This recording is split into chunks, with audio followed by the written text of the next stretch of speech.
ladies and gentlemen, a very warm welcome. Monday night, 8 p.m. can only mean one thing. It is the Online Darts Live Lounge returns to run you through what has been another chaotic week in the world of darts. We have got new tour card holders. Players have lost their cards. We've had some interesting news today, which we'll come on to. And of course, we've got the Bet Goodwin World Seniors Darts World Championship draw to bring you as well. That will be here at 8:30. But myself, Phil Bars, Jack Gold and Dan Simpson are here to run you through everything. Good evening, gents. All right. How are we? Doesn't feel like we've really been away, does it? It's been a bit of a very intense. I mean, very fun, but a lot of time spent on the stream this week. It's been good, interesting. Never a dull moment in darts, is there? I thought we'd get a little bit of a lull. We'd come through Q School, it'd all calm down a bit, and then today happened. Yeah, hold my coat. I've got this. Yeah. Busy our week, isn't it? Well, I mean, it's nice. Don't get me wrong. It's great. It's nice to have plenty to talk about. It's all good fun on Planet Darts. It's nice to be busy, isn't it? But yeah, 100%. Let's jump into the chat room. Nicholas is in a weekly darts cast. Derek Coulson, new member to the channel, but not a friend to us. How are we doing, Derek? Hope you are good. Dell is in. Stuart, how are we doing? Daniel, Kieran, Owen, Bob. Paul is in. A rare night off, so he's joining us. What more could you want? Jan is in. Tommy Boy, Puzzle Dan, Ron, Marcus. Oh, chat room is rammed, boys. Deck. Connor, how are we doing? Rob is in as always. Of course, Richie Howson, the owl, is in. He says, long time no see, Jack. Yeah, saw him a few hours ago. Stalking me now.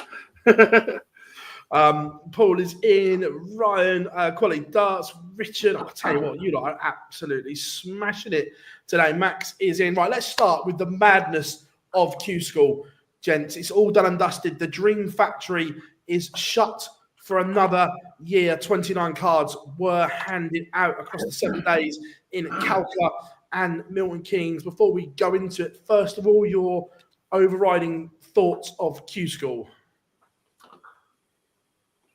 It's just carnage, isn't it? It's just carnage. It delivers every year with a story. It's clearly not the best system. I think we've established this 1,000,001 times over. We got last day drama. We got a decent cohort of players. I think there's a decent mix of players that have been on the tour returning, players that are going to go on there for the first time, and it's interesting to see what they've got. There's some players who right now you back to not keep their card in 2 years. There's some players that you look at it and go, you can go and have a real good shot. And I think it's a really good mix of players this year.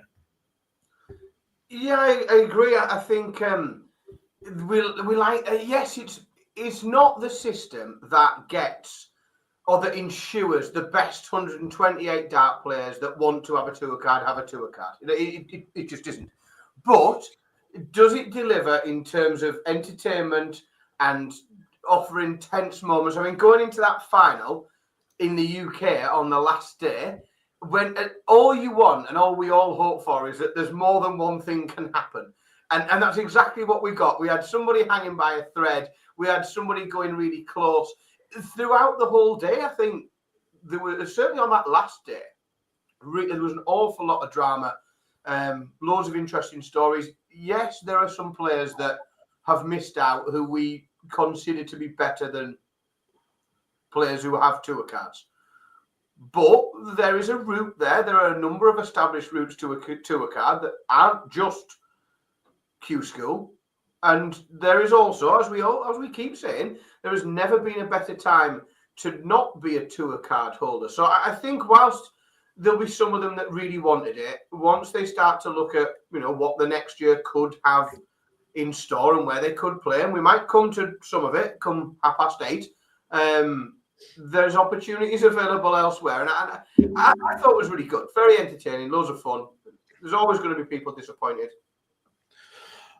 Nicholas, a new member, thank you very much for joining, mate. Yeah, like you say, look, Q School, we don't get the best players don't always get cards. That's established because of the way the system is. Look, I think. Look, I'm not sure what I've got an idea what the perfect system is, but they'll never go with it because it doesn't make near on £500,000 quid. But I look at it and out of the 29 that have got cards, I'm concerned that maybe only 4 or 5 keep them, and that yo-yo effect is bigger than ever.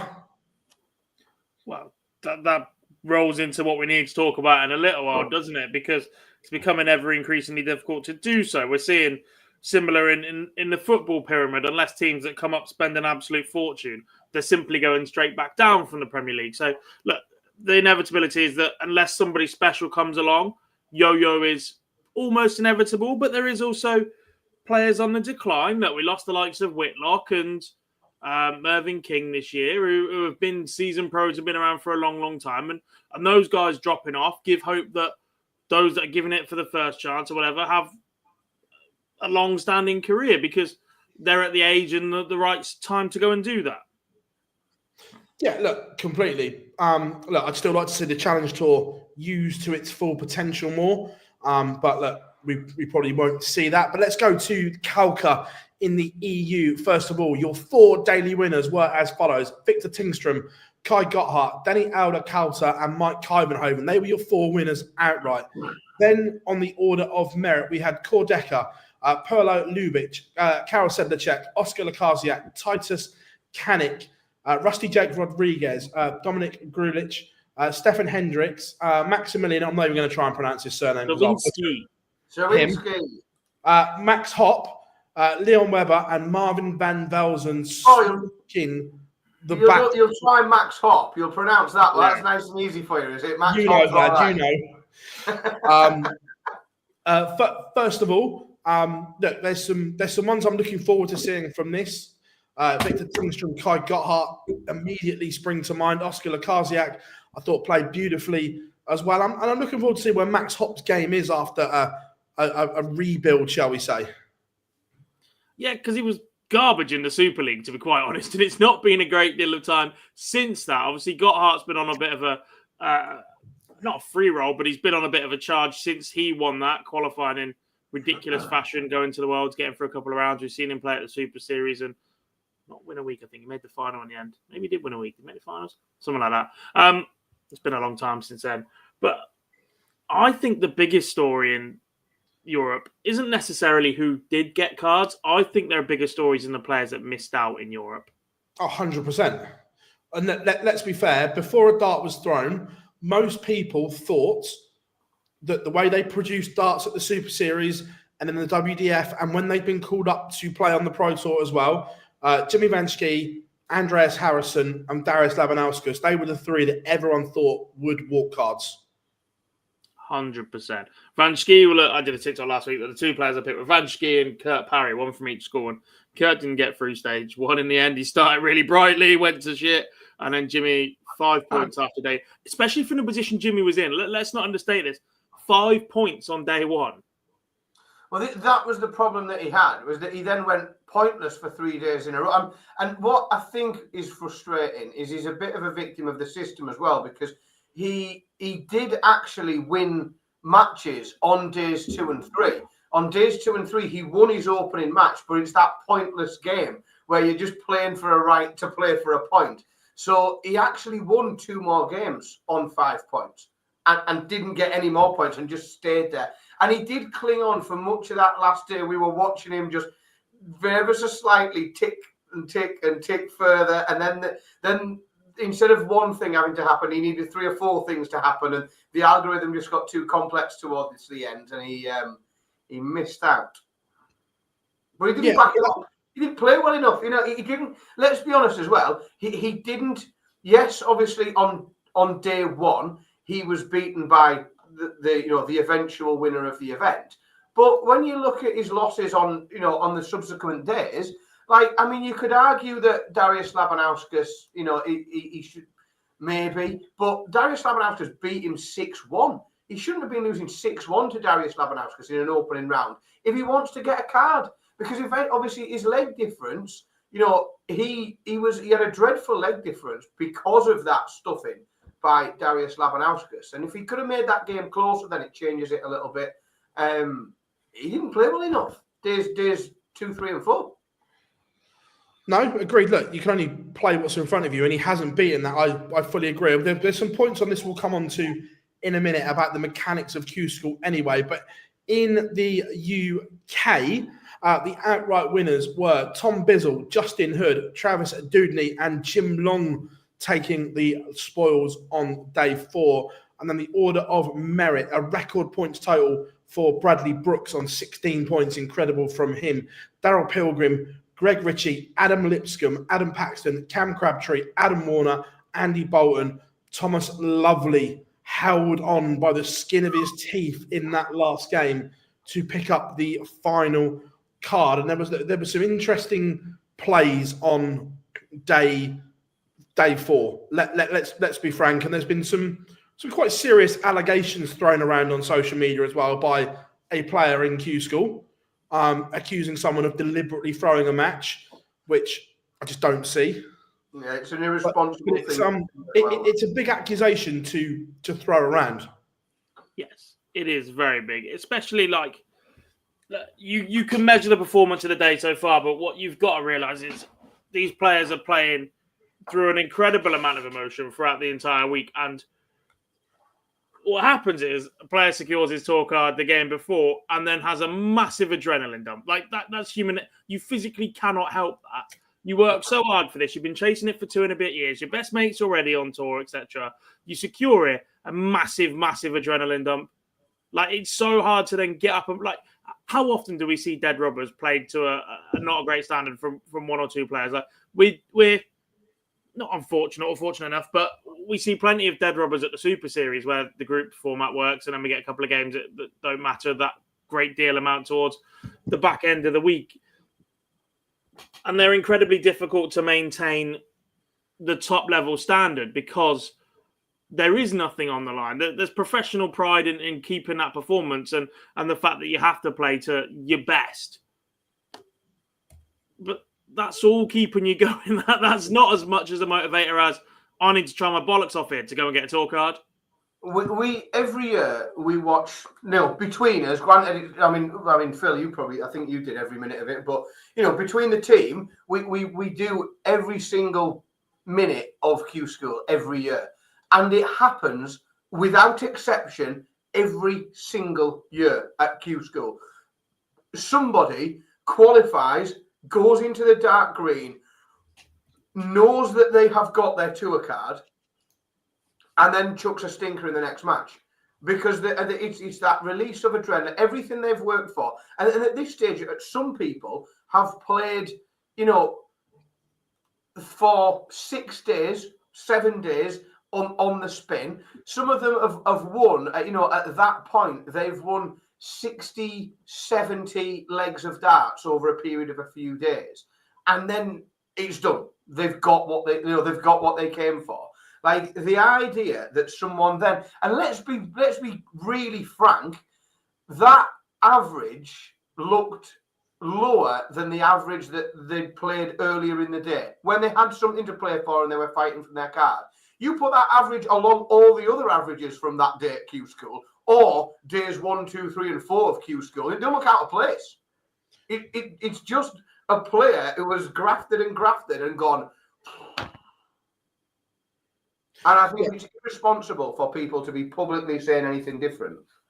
It's probably stupid.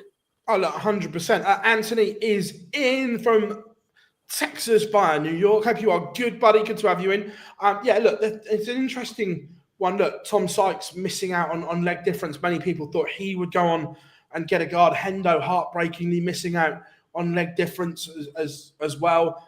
John O'Shea, I thought, played beautifully, and he dropped a little post on social media today. I think we might see him in the seniors qualifier coming up, and the averages he posted, he will be a huge danger at those qualifiers if he chooses to come over.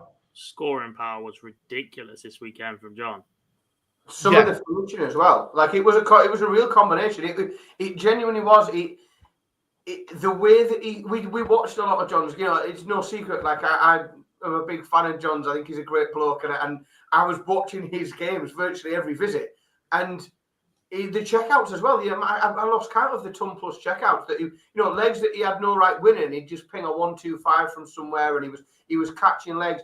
It just Q School is a bit of a lottery. What I will say is John O'Shea had an absolutely horrendous draw every day. So John O'Shea lost four matches, of course, across those 4 qualifying days. 2 of them were to people who ended up with tour cards. He lost to Adam Paxton and Jim Long. And his other 2 losses, the players he had to meet, were the 2 players exactly where he was on 6 points in Tom Sykes and John Henderson.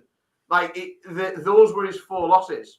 His 4 losses of no one who beat him has finished lower than 12th. So I think it's a very, very, very positive performance, as unlucky as he was. Yeah, look, and there's some interesting plays in here. Look, we talked about Adam Warner, that he struggled massively on tour. I know he had his appendix out halfway through his first year and so on, that which knocked him a little bit. But I'm interested to see how he goes back. Is he a better version of himself? What has he learned from the last 2 years? The real... Something that's underappreciated with Adam as well is he knew he was losing his tour card a little while back. And I've only found this out recently. But basically, the minute he knew that was under threat, instead of focusing on the Pro Tour, that was almost a lost hope by then, he went away and learned to win again. He went and played local opens, built his averages back up, built his confidence back up, started winning tournaments where he's bashing people up for fun, got himself ready for Q-School again, knowing that fight was coming up, and his clutch finishing throughout the week was superb. 100%. The other one I'm looking forward to seeing, in terms of where his head's at, he came through an awful lot of games, 6-5, 6-4. Where he came through multiple, at least 3 or 4 deciding legs that he came through. When it really mattered, when he really had to win, he was able to. And like a lot of players, he was able to sort of dig in and grind out those deciding legs. And like you say, he's found out how to win again, and he looked very sharp. Yeah, Paul, I think Jim Long will make full use of his tour card 100%. And look, I'm interested to see what the gentleman can do 2 years on tour.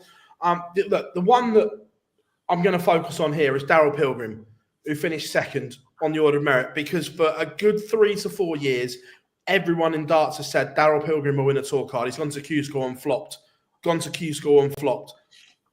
And we've seen him, when he goes and makes up the numbers on the Pro Tour, he's dangerous. We've seen him on Euro tours without a tour card. I'm genuinely excited to see what Daryl Pilgrim can now do with that tour card, because his A game is incredible. Yeah, we've seen when he steps up to the Pro Tour, he has that level. He had that anomaly where he made 1 appearance, lost of a ridiculous average, and then sat there as the top of the averages on Dart Connect for the entire year. His A game is very, very good. I wonder about him under pressure a little bit, which is why I think he's struggled in this environment in the past. But now that he's got over the line, I certainly think he can go and do some damage. We've seen, like I said, just how good his A game is there. Needs to bring that B game up a little bit under pressure. But I think, for me, there's a new Daryl now, and that's Andreas. He's far too good to not be getting through Q-School. I know we spoke about European Q-School a minute ago, but there's a worry that perhaps Andreas is going to become the European or the new Daryl Pilgrim, because his level is good enough. His A game's good enough. We've seen him step up and win challenge tours at the back end of last year, and we just need a bit more from him. Yeah, no, agreed. Look, there was a lot of pressure on Bo and Fallon going into Q-School as well. There always is on the females that go and participate. I thought both of them played some incredible stuff at times. I really did. And look, we know what Bo can do. We've seen that. But going into Q-School, look, Fallon hadn't played well this year. She hadn't played to the standard that we've seen her do in the past. But all of a sudden, in those 7 days, something clicked. And that was the best I'd seen Fallon's game in arguably 18 months to 2 years. This was the Q-School I expected the least from her, and she almost delivered the most. To come through stage 1 in the fashion that she did, putting up some decent points once again, missing out on, did she finish on 4 in the end? No, 2.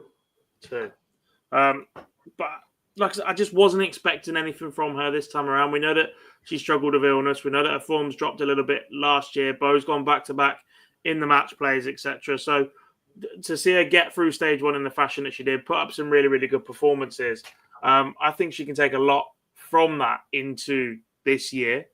The challenge she had, again, and a bit like I said earlier, and you can argue all day about the format, but Fallon was one of the only players in the whole of Q School that won 4 opening round matches. She won her opening round game day 1, day 2, day 3, day 4 every day, and 3 of those 4 games she won 6-0. She won 6-0 and 6-1. She won 6-0 over Aaron Monk, and she won 6-1 in 2 of the others. So she came out and absolutely dominated in her opening game every day, and didn't get a point for it. And it's just the format has punished her a little bit, because all of her best work hasn't earned her a point.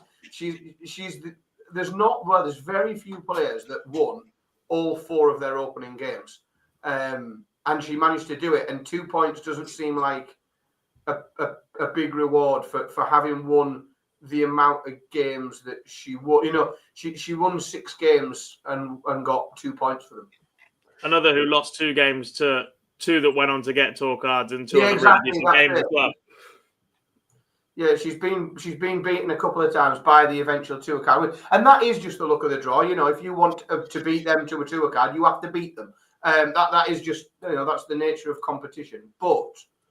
But I think the format works against you if you win 6 times and end up with 2 points. Yeah, no. Go into the format. Look, we could have won less times and got a lot more points. You know what I mean? Yeah, look, we know Q Score is going to change because the money it brings in. But we spoke about this during the streams, that on that first game, your leg difference gets punished, but your points don't. Surely, if they're punishing you for one thing, you should be getting a point, right? I know it's not full, but it's either surely you get something or nothing. It can't be half the way it is. Well, I think this is the time to revisit the thing that we've been on about for a long, long time. I actually really like that, for the most part, there is an exception to this. The fact that the players had to play all 4 days or forfeit the ability to play in the PDC for 2025. I think that was really, really good. And what I did is it negated the amount of pullouts. There was a stat on Twitter that one year they lost 23 players or something ridiculous by the time they got to day 4 in Europe. That just didn't happen, right? So actually, the fact that that's protected, that's a really, really good rule. Now you can add top-ups. You've got to go and find less people. There is 100%, 4, 5, 6 players maximum that will come for at least one. Someone will get 3 days. A couple will get 2. Maybe if you get a withdrawal, at least someone will come for that one shot back for a day. Like in both schools, someone down that list somewhere will go, do you know what? Yeah. What's the worst that can happen? I wasn't in anyway. I get another shot. What they do need to do, once a player is mathematically secure and announced to have a tour card, that player also needs to be removed. Bradley Brooks was assured of a tour card after day 3, should not have played day 4. And again, he didn't have a choice in that matter. He's made 2 finals. He's playing his heart out. We're like, actually, this will do him the world of good. And he's desperately tried to get himself a day off and not managed it. But the minute that they've gone, right, Bradley Brooks has a tour card, get him out of that draw and top him up with someone else. The same with Core Decker. Core Decker beating David Cameron in the last leg decider has cost David Cameron a tour card. In that leg, Core Decker's gone ton 80, 41 in 2, with David Cameron sat on a finish after 9. Yeah, it's bonkers. I agree. But look, overall, the Dream Factory is closed for a year. I'm interested to see how this all plays out, how this all goes down over the next 2 years for these players. But the sweat now starts for the players on their second year of the cycle now as well. Also, we've got players defending money that players have survived by the skin of their teeth this year. So literally the fun now starts again of the tour, which will be interesting to see how this all goes and how this all goes down. I'm intrigued. Yeah, because there's some players going into the second year carrying very, very little. And don't get me wrong, there's some who already look secure. There's some that can get their feet, and they won't want to get their feet up. But, if they have a rough spell, if they go through a tough patch, they can look at it and think, well, I've broken the back of that, of what I needed to re-secure my tour card to extend it. The pressure is off, but there are some of them already that you can see are a country mile away. And some of them, there's some unexpected names in there, I would suggest. I think when you start looking around, there's players I did not expect a year down the line to have only picked up, 11, 12, 14, 16 grand that I thought personally would have been way further up that order of merit. Yeah, but that wraps up Q School. Right, we're going to play a quick flash ad so we can move stuff around, and the draw for the World Seniors will be coming up shortly.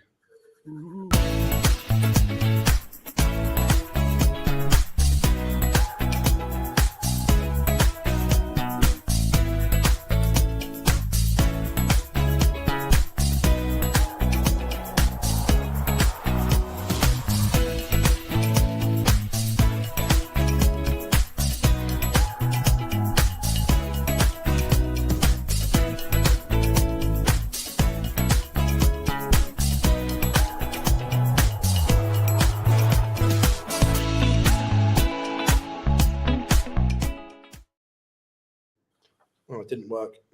There we go. Work now. Did nothing change? So here we go for the Bet Goodwin World Seniors Darts World Championship. Looking forward to this. Scrolling across the bottom of the screen now is the all-important numbers. Let's get some other bits up on screen so you can see them. First of all, these are the all-important numbers. In bag number 1 will be Colin McGarry, Paul Hogan, Kevin Painter, Martin Adams, Neil Duff, Richard Rowlands, Jim McEwen, Ross Montgomery, Derek Coulson, Kevin Edwards, Mark Dubbridge, and Tony O'Shea.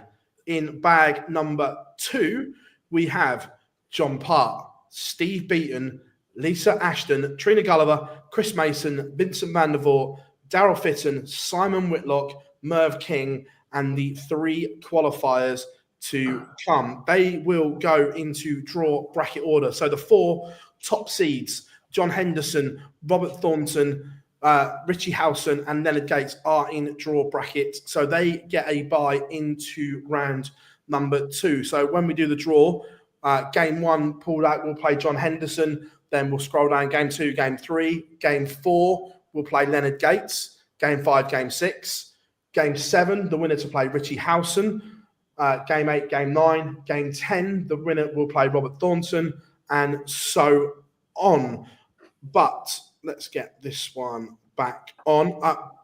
Before we get into the draw, without any question, this is the best seniors lineup we've ever seen. Yeah. Boss, isn't it? It's just stacked, isn't it? Look, we're quite fortunate that we've got the likes of Whitlock and Mervyn King straight off the tour going into there.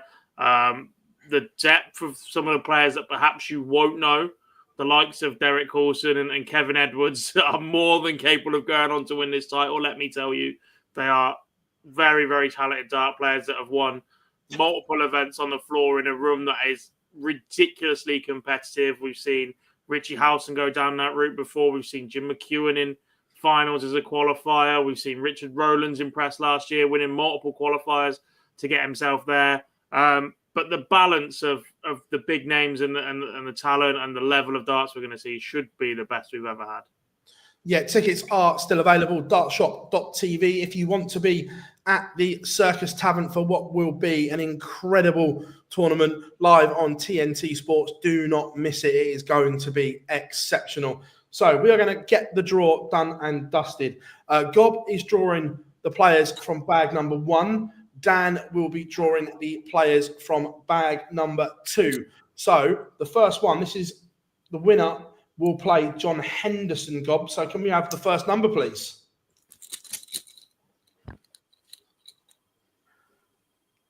Number 11.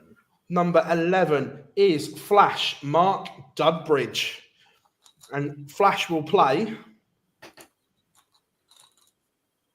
number 17. 17 is Chris Mason. The Bristol boys go head to head.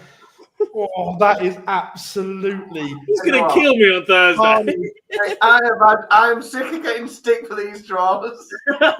And the winner to play Hendo. Game number 2, please, Gob. Number 9. Number 9 is Derek Coulson. We know he's in the chat room as well. Derek will play. Number 21. Mervyn King. The King returns. I'm not sure I'm going to be welcome. He's I going was to kill thinking me. about a drive down. I think I'll give it a miss. Game number 3. Number 12. Number 12 is the Silverback, Tony O'Shea, 3-time Lakeside finalist. Get hold of it. Number 15. Number 15 will play Lisa Ashton. God, you boys are pulling them out here. Really nicely, but struggled with illness towards the end of the week at the Super Series. Game number 10 is Kevin Edwards. Remember, the winner of this will play Leonard Gates. 24. 24 is the winner of the 3rd qualifier, which is coming up at the beginning of February. Game number 5. Number 6. Number 6 is Richard Rowlands.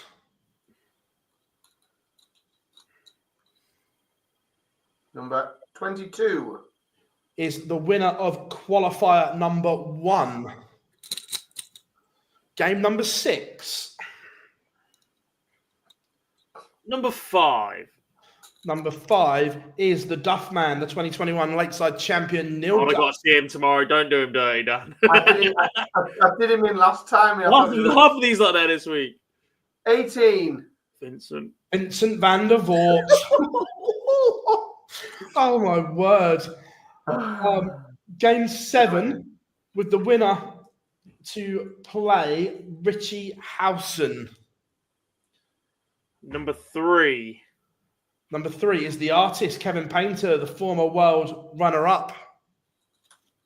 Plays the 23. Number 23 is qualifier number 2. Remember that weekend's your last shot to get to the tavern. Game number 8. Number 1. Number 1 is Colin McGarry, the Chief. Last year's finalist. Number 14. Number 14 will play Steve Beaton. Game number 9. Is number 2. Number 2 is Crocodile Dundee himself, Paul Hogan. Number 20. Play Simon Whitlock. Oh my! Numbers 1, 2, and 3 all just got drawn in the same section. Game number 10. The winner to play Robert Thornton. Number 4. Number 4 is the 3 times champion of the world, Wolfie Martin Adams. Number 19. 19 will play Daryl Fitton, the Dazzler. Game number 11. Number 7. Number 7. It is Chucky Jim McEwen, former winner at the Super Series. Number 13. Number 13 will play the 3 times champion of the world, John Part. And the final one out of the bag, game number 12. Number 8. Number 8, Ross the Boss Montgomery. There's only one left, and it's number 16. 16 will play the 10-time ladies champion of the world, Trina Gulliver. Boys, what an incredible draw that is. That is absolutely carnage. Do you know what? The reason it's carnage is because, and every time we do one of these draws, we me especially get stick for pulling out, because for some reason it's the one that pulls the first name out doesn't get the stick. It's the second name that gets it. But it's because the field is just getting so much stronger that there's just so much more potential for horrible, brutal draws in there because there's some tidy players right across the board. Yeah, look, if you give us a second, everyone, we will get it up on screen in a second. We're just working away to get that done. But oh my word, look, first one out, Mark Dudbridge against Chris Mason. What a draw that is! I'm waiting for the John Henderson. Start to write apology letters as soon as the show's finished. I'll start getting my letters of apology written. They'll be in the post tomorrow, guys. Sorry. Wasn't me this time. Look, that is just a remarkable tie. Hi, Hello, Mr. Duff. Hope you're well.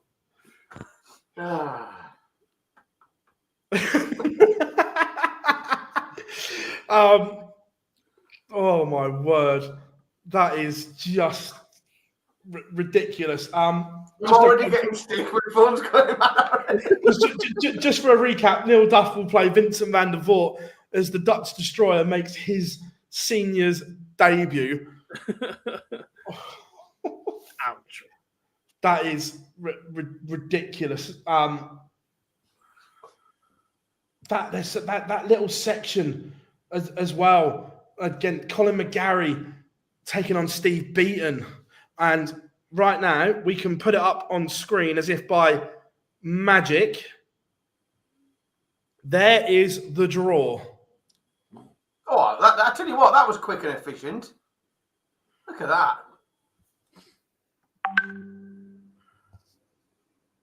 It's just me checking for spelling mistakes from our man in the background. Yeah, well done, the chap in the background. That's tremendous work. Yeah, superb. But that is ridiculous.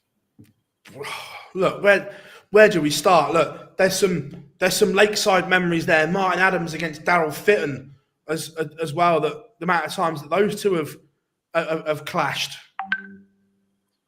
Indeed. I tried to think. Ross and Trina would have been there plenty of times as well. John Part, Jim McEwen. That's a great game. The ones that are intriguing, obviously, is the fact that we've got two of the qualifiers going into the same section of the draw against two players who have been in that position in the past or close to it. Kevin Edwards and Richard Eric Rowlands. They could throw up literally anything. If you imagine we were talking about John O'Shea earlier being one of those that's going to target a qualifier, if he drops in one of those sections, that suddenly becomes even nastier. Yeah, 100%. I'll tell you what, just looking at them as well. Derek Colson, Merv King. Yeah, sorry, DC. Enjoy your debut. It's really brutal, isn't it? The more I look at it on screen, the more it's starting to sink in what we've just done.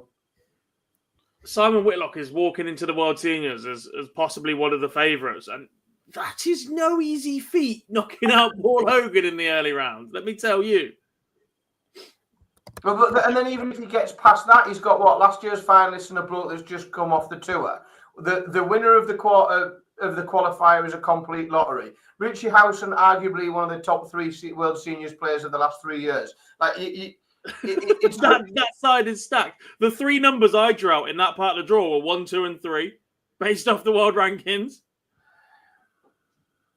Naughty. I mean, it looks like, again, I think it speaks to the strength and depth. And yes, we know it's expanded, in terms of we've got additional players there that we haven't seen before. And they're big names. We've got Steve Beaton, we've got Simon Whitlock, we've got Mervyn King. We've got players who have established themselves as incredibly strong players in that seniors scene, regardless of what they did previously before they played darts as a senior. We still don't know how naughty that draw is because we don't know who's going to come through those qualifiers.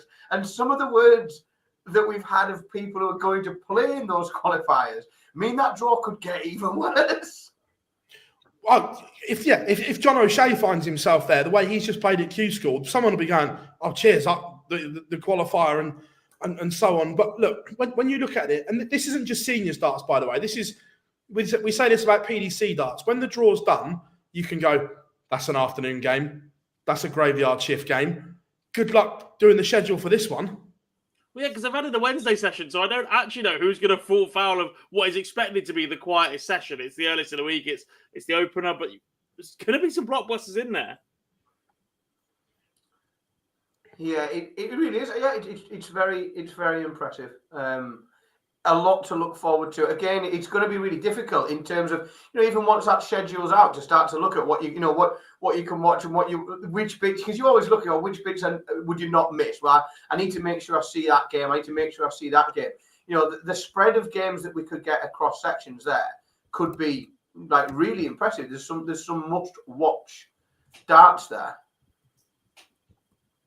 100%. And look, we just look at it, and I am genuinely buzzing. Chat room, let us know what you think as well. Which game are you most looking forward to? Tell you what, it's going to be a nightmare to price. It's going to be an absolute nightmare for the bookies, I think, to price that. Oh, look, Hendo will go off as favourite. I think if you're pricing it, Hendo goes off as favourite because of he's the defending champion and so on. Depends. There's a few players that haven't played. It will collide a bit, isn't it? Like, do Whitlock and Merv instantly get top billing in that? Do you back people who've been there and done it? Howson's got the home crowd in that nice part of the draw at the top. You look at Leonard Gates' form back at the Palace. He looked pretty sharp just a few weeks ago. It's tasty. Let's put it back on screen so you can dissect it. Do you know what as well, though? Again, what is your favourite contest out of those? I think it's very, very hard to not get excited. And again, like, he'll dig us for it. But as a darts fan, how can you not look forward to Neil Duff against Vincent van der Voort? Like, if you're a spectator, if you're going to watch the darts, that's the session I'd be at. That's that's where I would want to go and see it. That top, the top right quarter looks tidy as well. There's some potential lovely games all over the place. Yeah, 100%. And look, even though the draw is done, though, if you are over 45, there is still a chance to be there. The 1st and 2nd of February in Reading, there is 3 qualifiers. You have 3 opportunities to get there. Head over to worldseniorsdarts.com to enter these qualifiers for a place at the Tavern. We saw that Richie Howson, who became the poster boy for these qualifiers, that he dreamt of playing at the Tavern, and look what he's gone on to do, winning Champion of Champions. He was world number 1 until Hendo knocked him off. There is an opportunity here for greatness if you come through the qualifier. There is. I think the level of talent as well, and just the caliber of player, and let's be honest, just the names in terms of prestige that are in that draw now. Coming through that draw, you can't not, making a quarterfinal, making a semi-final in that event is massive because of the names that are in it, and that's what as the field continues to get stronger. Winning it is incredible. Making a semi-final, making a quarter-final is a big achievement in that company. There's some seriously good dart players there, right across the draw. Yeah, and look, as Dan's just said there, what a lineup this is. Tickets are available, dartshop.tv. Make sure you are at the Tavern because it is not to be missed. It is a stellar lineup, that is for sure.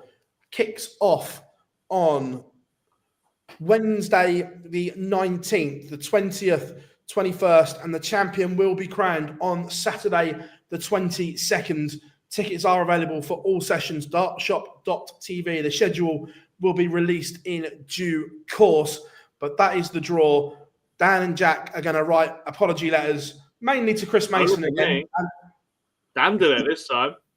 I pulled the second name out. If you hadn't pulled the other player out first, they could have been playing anyone, couldn't they? It sounds like a you problem, mate. You stitched them up.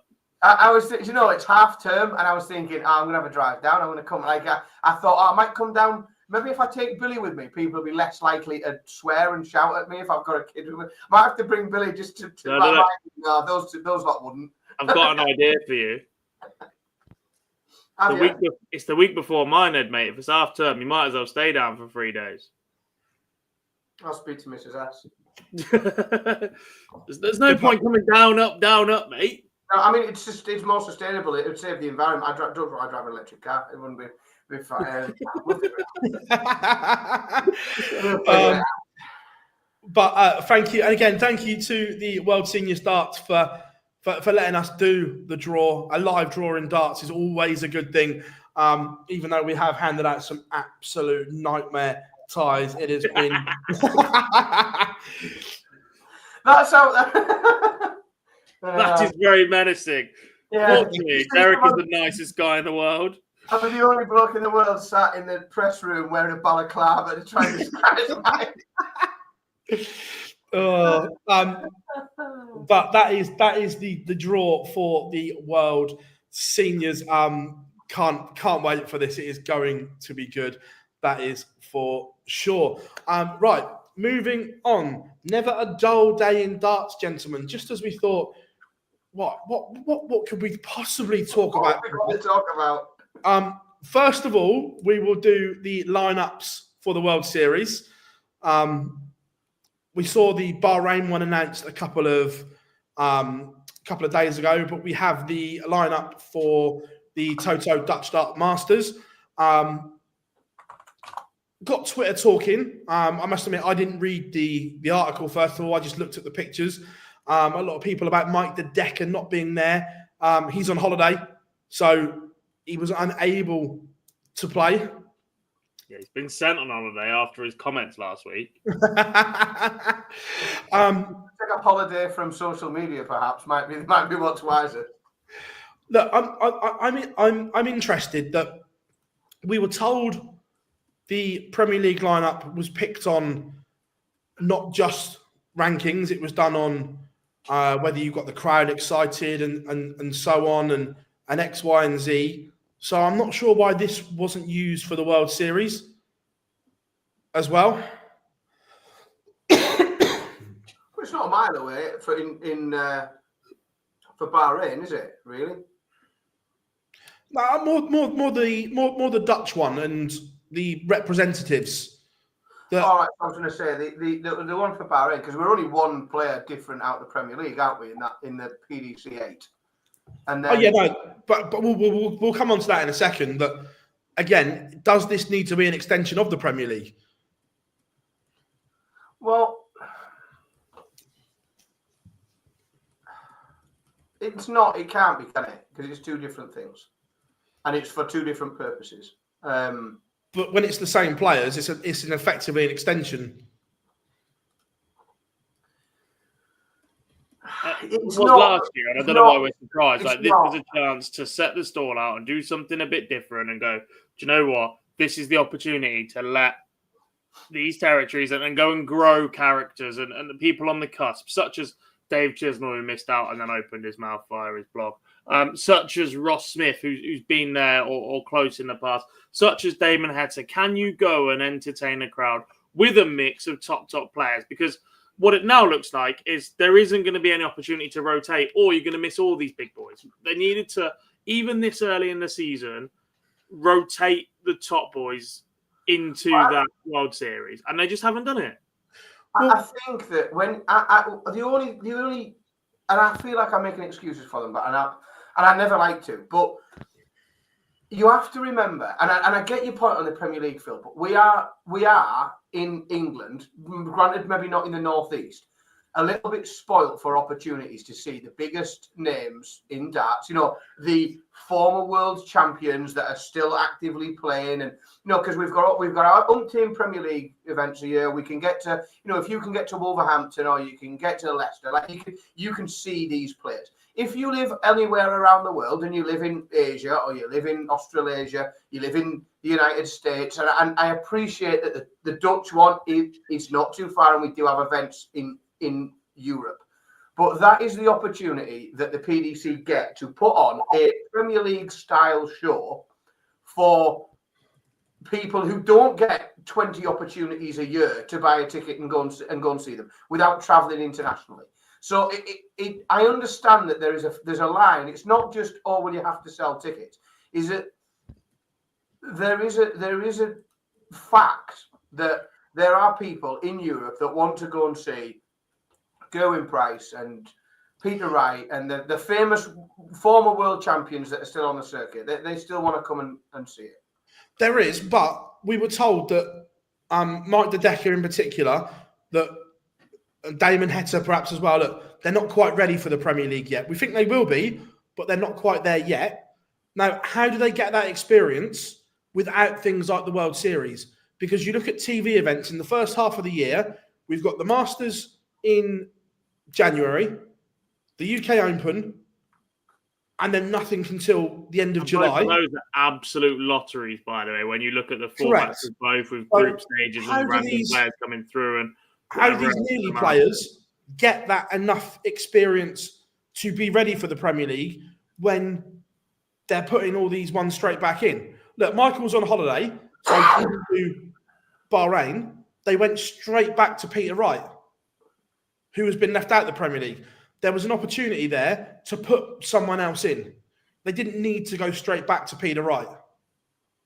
There was, but does it? The question is, and I don't think we differ in view on it. I'm just being sort of devil's advocate, but the question is there that they have to ask themselves, and you have to think about is: do the people of Bahrain, would they rather see Peter Wright or Mike De Decker? And do they care that Mike De Decker, because often we are so inside darts that we find it difficult to, think of the person that goes to see it once a year. That would they rather see Peter Wright or would they rather see Mike De Decker? Do they care that Mike De Decker's won a major and he feels like he should be representing and there's this sort of unwritten rule? And do they even give that a thought? Or do they just think, he's got great hair, we like that, this is entertaining, isn't it?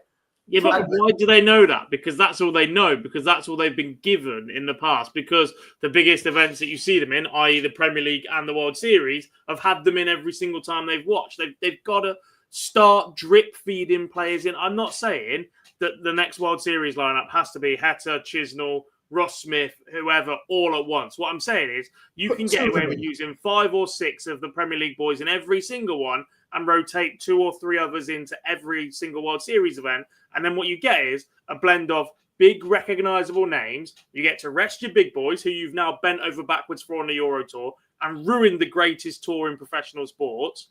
And you get exposure for these new guys who might be in that position this time next year. And then you don't have to look at it and go, well, actually, we've got to pick the world number 26, who's dropped 22 places this year on rankings, who's defending a shitload, because apparently they really know walk the moon, shut up and dance, and he's got a mohawk.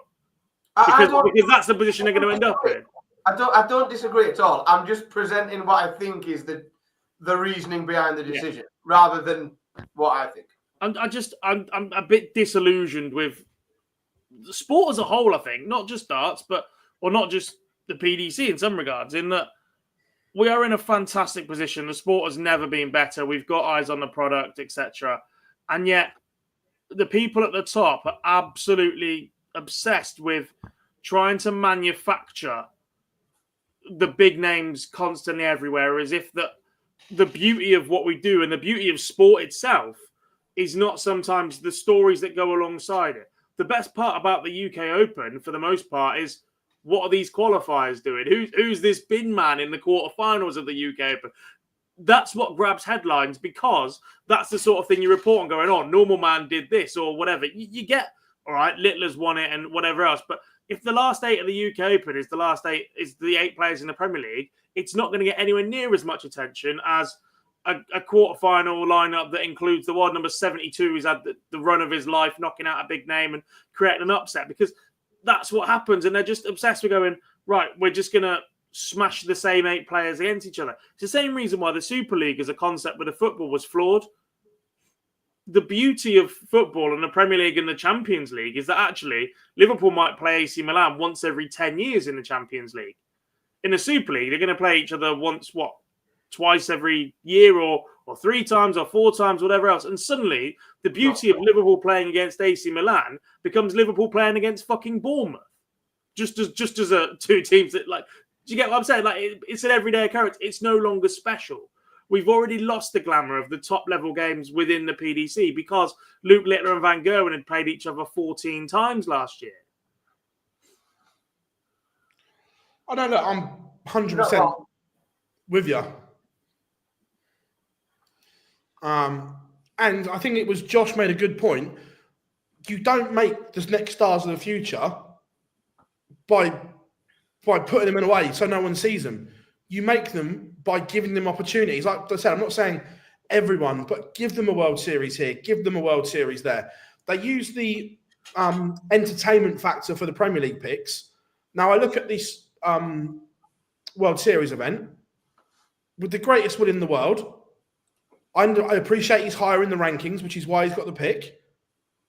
But Richard Veenstra offers you nothing other than the high-ranking pick, where going off the Premier League element and the way they justified some of the spots, he's going to entertain the crowd, he's going to do this, he's going to do that. There was an ideal chance to put Wessel in as a young player in Holland to build that stature and build that profile. See, I don't know what it is. If it's supposed to be Benelux, yet we've got 7. Again, by the way, that was basically we're going to backdoor Dimmy in because we're not putting him as in one of our 8. And then obviously Mike Dedecker's busy this year, so they can't put him in. But there's no one else from that region included once again. So we've got no more Belgians and we've got nobody from Luxembourg. It's not Benelux, is it? It's the Dutch and Dimmy. Yeah, again. Yeah. Luxembourg darts is not ready, by the way. We've seen a couple of those at the Super Series. Good guys, dart players with potential, but again, need more competition. Yeah, 100%. Will is in from USA Darts. Always a pleasure, my friend. Look, the other one as part of this. Look, we knew it was coming, we just didn't know when. They have changed the rules for the Euro Tour once again, and I'm not even hiding the fact that this is an absolute abomination of the best tour in sport. The Euro Tour was the one that every darts fan love. And when news is announced or rule changes happen, you read comments on whatever social media platform it is, and some go, I hate it. Some go, I don't mind it. Some are like, yeah, I like this. I genuinely haven't seen one positive comment about this change. That now, obviously, last year, the top 16 on the Pro Tour Order of Merit were the seeds, didn't play till Saturday. The top 16 on the main Order of Merit were the ones that played on the Friday. Going forward, this is now switched. The top 16 on the main Order of Merit become the seeds, and the Pro Tour 16 play on the Friday. Now, for me, there's a couple of bits on this, and I'll let you two jump in a minute. One, this makes the top 16 almost impossible to crack. Now, it is literally becoming a closed shop. And the other one, for me, this makes the Pro Tour completely irrelevant now. Because the big guns, the top 16 in the world, now I think that I might be proven wrong with this, but I think most of them will make sure they get 15 grand, whatever it is, on the Pro Tour Order of Merit. They're safe for Minehead, and then we won't see them again. The Pro Tour was always the bread and butter, the cogs that made the tour go round. And now I just think it's completely irrelevant and pointless because none of those big guns are going to be there to play in it because they don't need to, when they should have to. Before they had to, because the seedings were the Pro Tour Order of Merit seedings, so they had to stay there. Where now, they don't. I don't mind the big guns not playing in Pro Tours. Like, I think we had a bit of a chat about it on the stream the other day about how, like, my view is they've earned the right to pick and choose what they want to play in. I like the idea that it opens it up for far more people to have a run. And I think it makes the sort of section of the Order of Merit where people are keeping their tour cards or not much more competitive, where people are going to pick up money more often. And that's great. But you cannot escape the fact that the gap between the top 16 and everybody else, we've seen it in the last few years, but where the top 16 has become so challenging to break in a sense that we see people win major TV titles. So there's 2 people won major TV titles last year. It didn't bump them into the top 16. They didn't jump up. It's not making strides up the order of merit there, because there's just so much money being picked up just by way of being able to hold a ranking at that stage. And this move just keeps that further and further away.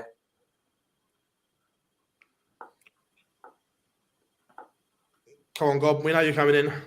It's just shit, isn't it? Like, what more do you want from me? I tried to give some discredit. I'm just fucking fed up. Like, there is one positive to this.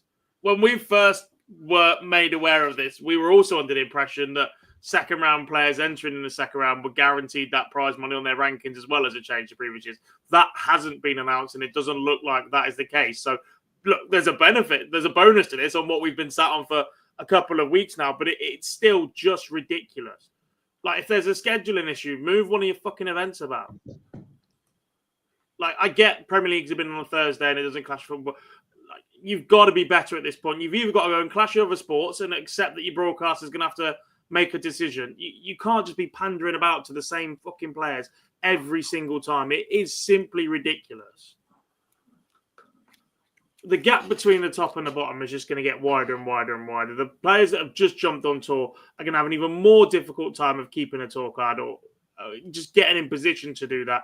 Like, the Euro Tour has been such a valuable tool for players to go on runs, and it's just been made even more ridiculously difficult at a time where players are being forced to play midweek darts instead of weekend darts. So it's even more difficult to go and make a career outside of the sport to make sure you're in a position to give this as much as possible. There isn't enough money at the bottom end of the tour to make sure that these guys can go at it full time and then have a crack at it as well. Like, what more do you want from these guys? If you only want 64 players, cut the fucking tour. Stop this Q School shit in the format that it is and go and put all your interest in 64 players, because you're not serving the interest of 128 players. You're not serving the best interests of fucking your challenge tour players or whatever else by giving them 2 spots as a tour card and the odd top up. Like, there's so much more they can be doing and are either bone idle to do it or choosing not to for their own gain or perceived gain, because actually all I can see is short-termism. There is no long-term benefit to what they are doing to the game right now in protecting those players, because at some point they're going to fall off the tour, or they're going to fall out of love with the game, or they're going to retire and move on. Peter Wright's getting close to that, and you're going to have nobody to replace them, because you can go on about this dream factor and that one player will break through from the Pro Tour, and how many loot litters are there? You're going to get one loot litter every 15 years at most. There are hundreds of kids waiting to give being a professional dart player a crack, and actually what I hope for their sake at the moment is somebody else comes along and sets up a far better model, because the chasing just is not worth it right now. I get the sentiment, but unfortunately someone isn't going to come along, because we all know that the money men in the world of sport are in the same bed. Correct. Which is even worse. Like, they've got a monopoly on the sport that we all love at professional level. Like, we need a strong WDF now almost. Do you know how many players are considering going on the WDF tour this year? The number is increasing. From the circles that I'm in, it's being seen as a more viable option once again. It's interesting. I think it was just, there's a couple of real good points in the chat room. Hazi's just said the best one as well. Like, what is the fucking point in having a membership there to look after the players if they're not even getting themselves in the room to be in consultation when these things are happening? Well, because they're clearly not. I've spoken to a couple of people in and around it that have had experiences with it. I'm not going to drop names or put people in it, but they're just nowhere near effective enough as what is effectively players. I don't even know what the word is. Union, because that's what they appear to be, but they're not, are they? Like, no. They're just not. Josh says, "What's harder, breaking into the top 16 or falling out of it?" Falling out of it at the minute. I depend. Well, you have to look at the rankings, by the way. All right, Michael Smith has just taken a massive tumble, but we looked at Dave Chisnell in world number 5 and bordering on the Premier League pick. And do you know how far I'd gone in a TV event in 2 years? A 5th round at the UK Open. Do you know when he enters at the UK Open? The fucking 4th round. It's a joke. It does my head in when you sit on the fence. Look, Tom's got it bang on. It's like at the moment, I've said it about the DRA, not fit for purpose. The PDPA are edging that way as well. It's like this benefits 16 to 18 players, not 128. Well, this is. I feel like it's.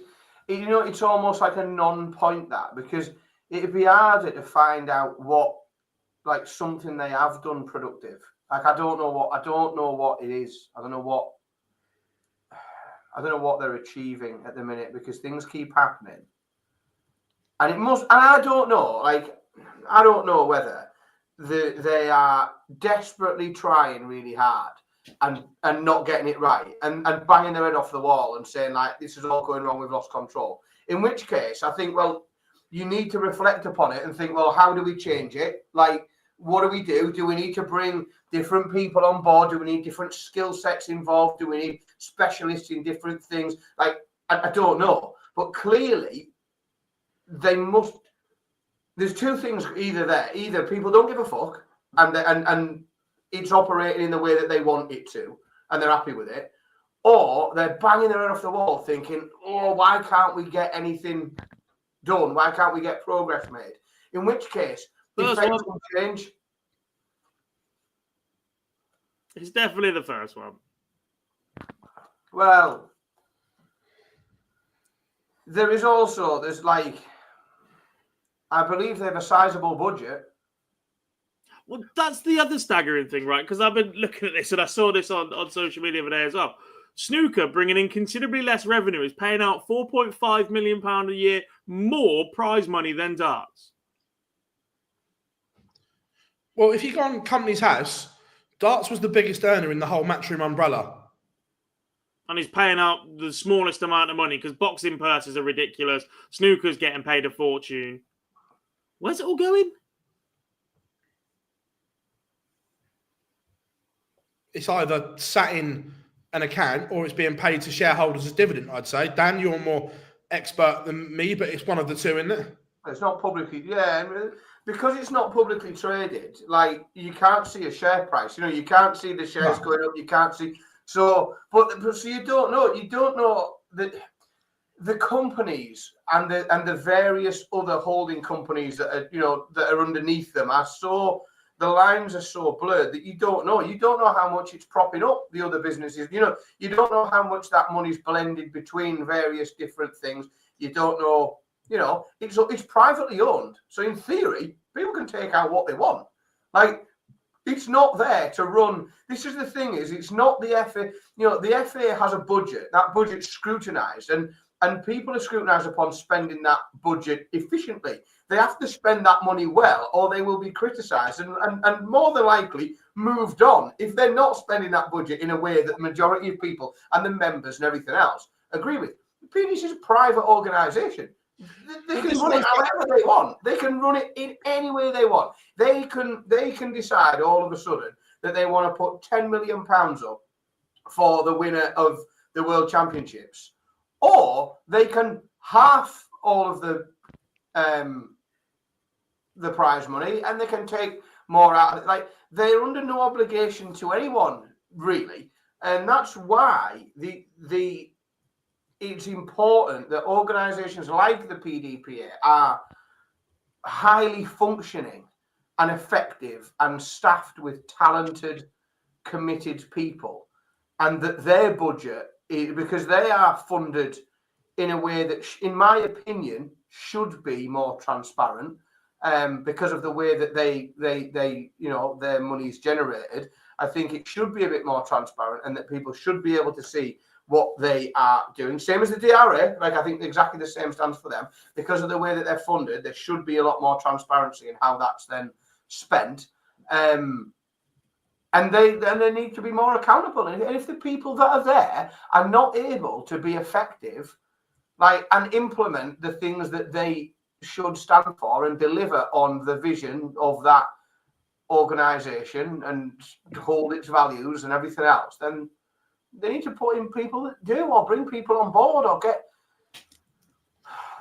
But this also goes back to a bit that we've said for a while. When the sport has no governing body, because we've heard Matt and the PDC say it so many times, we're the promoter. We're putting on this tournament and we're giving players opportunities. There isn't a governing body of the sport like in most other sports that look over and rule the sport correctly. It's almost like the Wild West back in the day. Well, There's no one above to be accountable to. Correct, and that is, but that is why it is so important that the PDPA and the DRA are as effective as they possibly can be. Yes, they can't work miracles, and they have a tough job on their hands.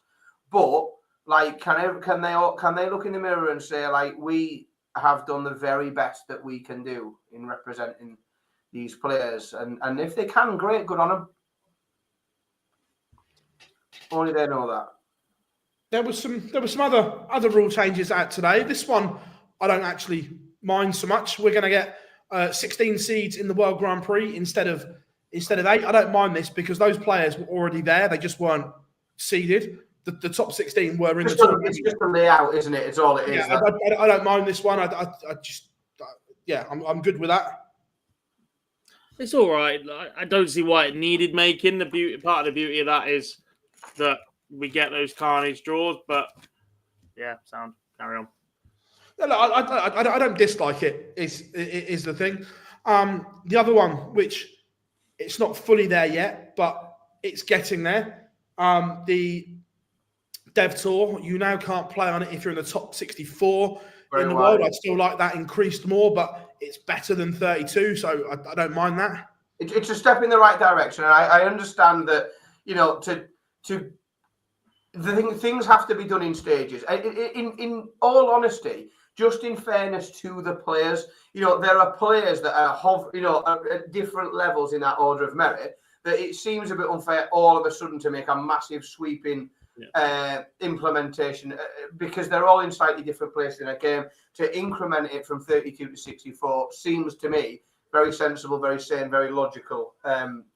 Again, I've not seen anybody suggesting that moving it beyond 32 was a bad idea. I think everybody can universally agree it's a good idea to expand it deeper than 32.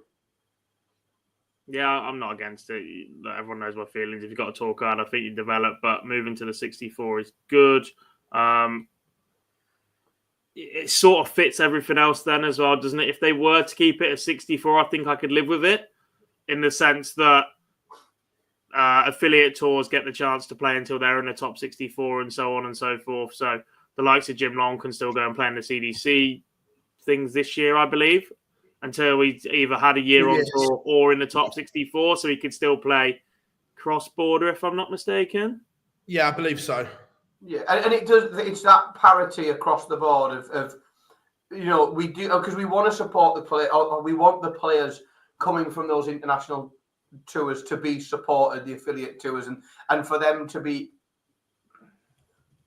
given the best chance to make a solid career from darts. And if it is that first year it's challenging to come and play all the events and travel backwards and forwards, and also some of it as well is fund their travel, because they're not getting, don't forget, for like a check from the PDC for flights for Canada for the next year.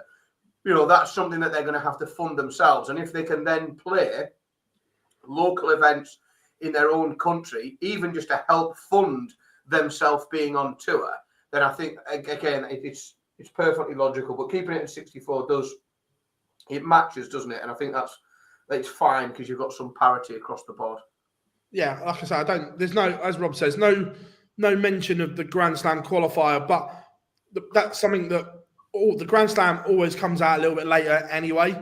The same as the Worlds. We don't know the makeup of what the Worlds is going to be yet. We know it's going to 128 because Barry told the world, but we don't know how that's going to look just yet.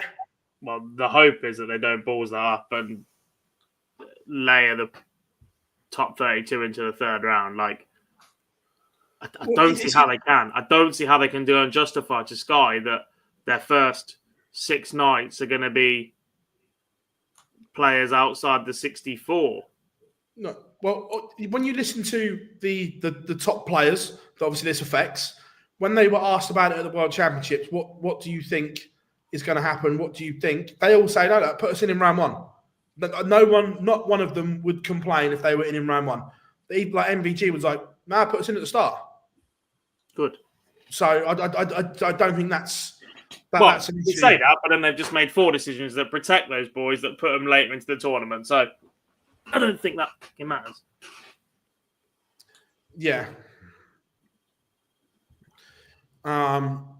So yeah, like, I don't dislike that. Jim Long can play the CDC, but not the seniors because of the TV rule. Seniors is broadcast, and the CDC is broadcast on PDC TV. It's on one of their platforms. So, that's fine. Look, it's been reported that not confirmed by anyone at Sky or the PDC yet, but the Telegraph broke the news. It looks like, and we spoke about this last week, how the Worlds didn't feel like a goodbye or a swan song, that a new 5-year deal has been agreed with Sky Boys. And if you didn't get the hint that it didn't feel like a swan song, then wise up. Yeah. We said it last week before this news even broke, that it didn't feel like a goodbye, and then obviously the Telegraph of 5-year deal. Look, we've done a bit of digging and whatever, and I believe it might be a little bit more than what they were reporting, but look, it's still a very sizable deal for darts. It's a big old chunk of change. It's nice. I am genuinely pleased that it hasn't been, that Sky haven't found themselves out-muscled by an app. Like, I've been very passionate, and I appreciate that I am now edging towards the views of an old man. But, like, I can't be asked downloading. Like, the worst thing that happened for me with the boxing was going to DAZN, away from Sky Sports onto DAZN. I've got to download an app and arse around with different things and have a different subscription, and it's a clat on. And when someone says to me, what channel's the boxing on? I go, oh, it's not. You've got to download this thing and then sign up to this. And I did not want that for darts. Like, when someone says to me, what channel's the darts on? I want to just be able to tell them and say, it's great, darts. You should watch it. It's on the TV.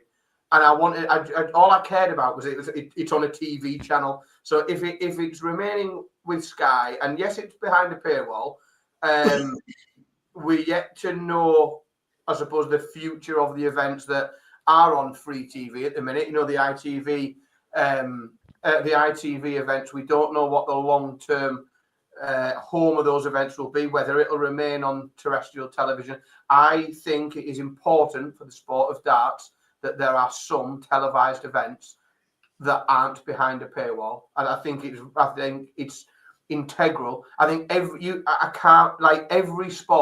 successful sport in the world, or generally in this country, and maybe not around the world, but I think maybe where those sports are played and are popular, there is some side of it that isn't behind a paywall. You can watch football not behind a paywall. You can watch cricket not behind a paywall. You can't watch everything. You might not be able to watch all the big events, but you can be exposed to that sport.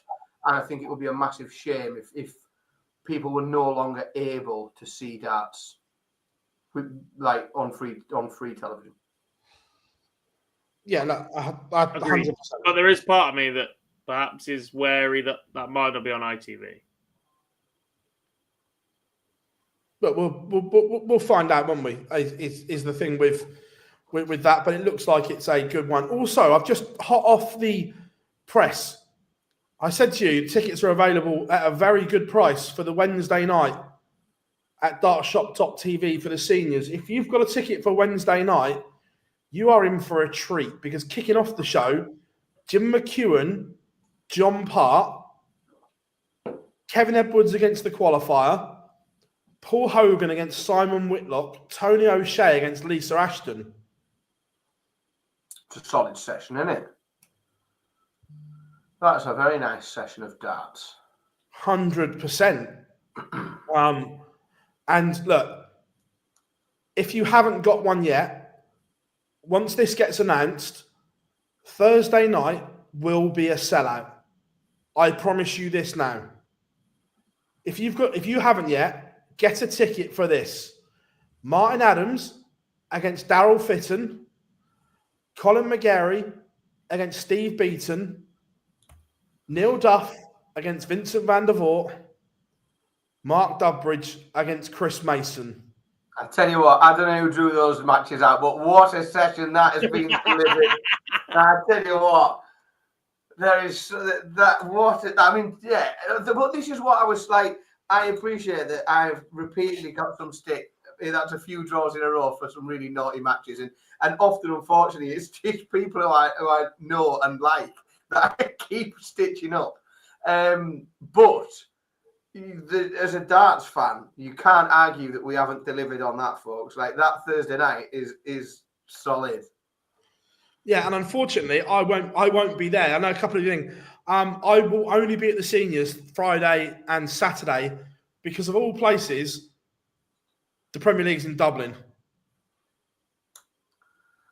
Sounds like you should just stay away all weekend, and Dan, you should come down and chill with me. I was about to say, does that mean I need to go down and be Phil Bowes for a couple of days? Well, to be fair, you don't want that. You could be Dan Simpson. You don't want to come and be Phil Bowes for 2 days. No, yeah, it's fair. I'll come down. Mr. Cam McFarlane seems to have got me a disguise sorted. It looks like in our little chat. So yeah, I think I might have to come down and do those first couple of days of you're not a journalist, are you? Content creation. Right. To be fair, you can do it all. I'll come and do some content. You can do it all. It says darts is nowhere near the level of sport like football and rugby are, even boxing, vastly popular. Look, numbers say otherwise. Yeah, that's unfortunately on Sky Sports. Wrong. Darts is the second biggest viewed sport behind Premier League football. Not Championship. It's bigger than Championship football. It is only Premier League football that is more viewed on Sky Sports. So I think you're slightly off with that one, mate. Right. Also, a dart player is literally second in Sports Personality of the Year on a broadcaster that doesn't show the darts anymore. And the most Googled sports star of 2024. Yeah. Numbers say otherwise on that one, unfortunately.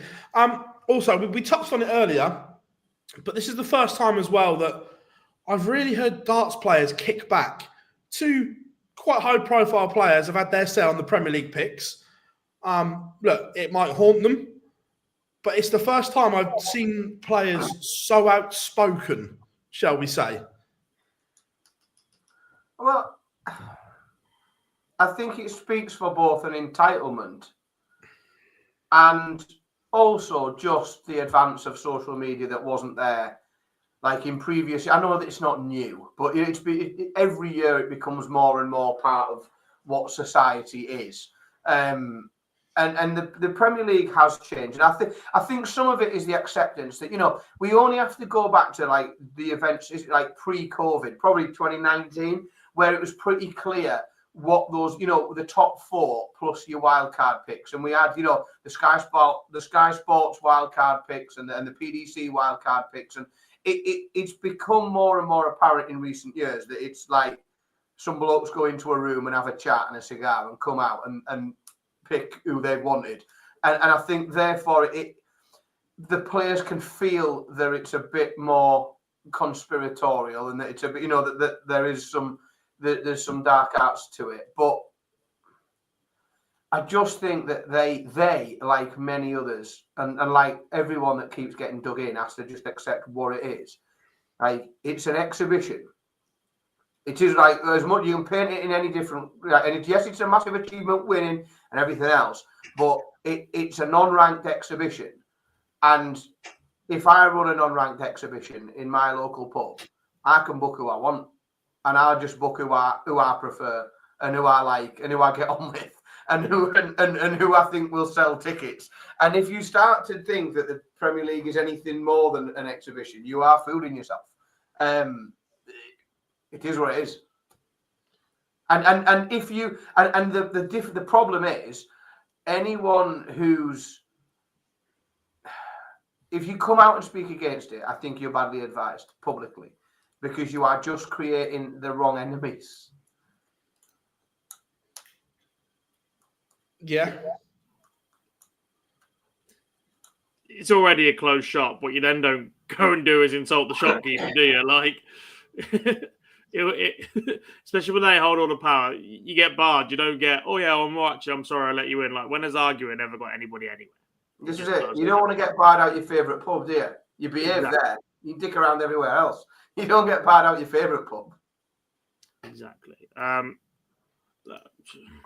think De Decker's words were very strong. I think they're ill-advised for somebody who's missed out for the first time. Yes, he can feel harshly done by not to get in as the Grand Prix champion the first time anybody's ever missed out from that position, but we've spoken about him a number of times. Chizzy is one that surprised me.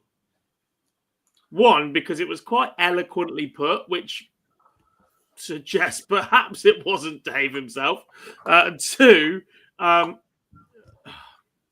just don't think he did enough. I don't think anybody is sat there clamouring for Dave Chisnall to be back in the Premier League off the back of doing nothing for 2 years. When he beat MVG in the quarterfinal of the World Championships, then you can sit there and go, oh, maybe this is the shot for Dave. Or when he's going deep in European Championships and whatever else, then fine, you can have a clamouring for Dave Chisnall.